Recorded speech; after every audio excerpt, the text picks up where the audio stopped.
All right, quick review from our stuff from yesterday. So you can see up here the stuff that we went over, and then I'm going to get my face out of the way and we'll show you the presentation to go along with it. So again, we went over 6 pillars of character, simple choices versus serious choices, our decision-making model, and the 6 steps that went along with that. And then at the end of this, you are going to go through our Google survey results. So hopefully you had the chance to do that yesterday. So you can be a part of those results. And then you are going to complete a worksheet that is you completing the decision-making model.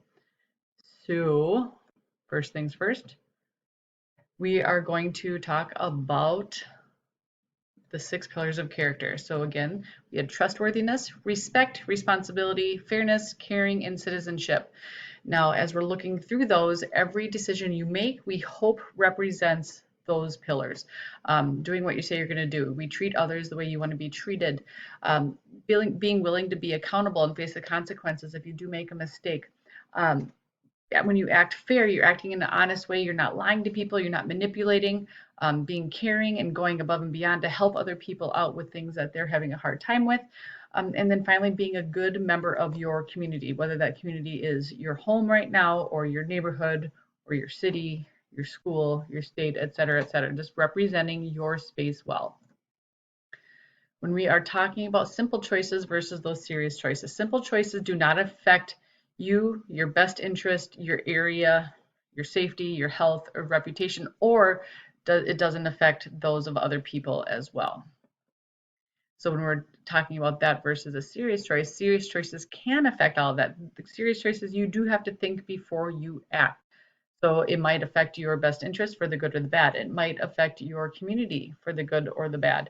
It will affect your safety or the safety of others, your health or the health of others, or even your reputation or someone else's reputation. So again, we all love to have that independence, right? We all like to make our own decisions. However, we need to make sure that you're making consistent smart choices.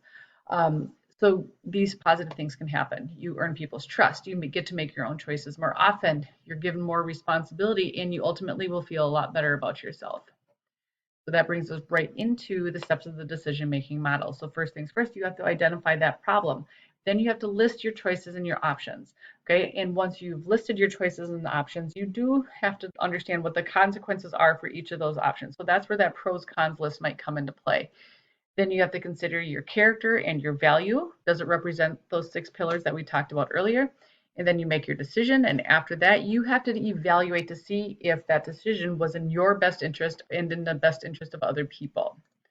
All right, so like I said, today you're going to go over the summary results on Schoology of our survey. And then what you're going to do after that is open up the worksheet, put it into Notability or print it off. It is 2 pages. And then you're going to read through the directions, complete both of those pages. And then finally, you're going to submit it to Schoology.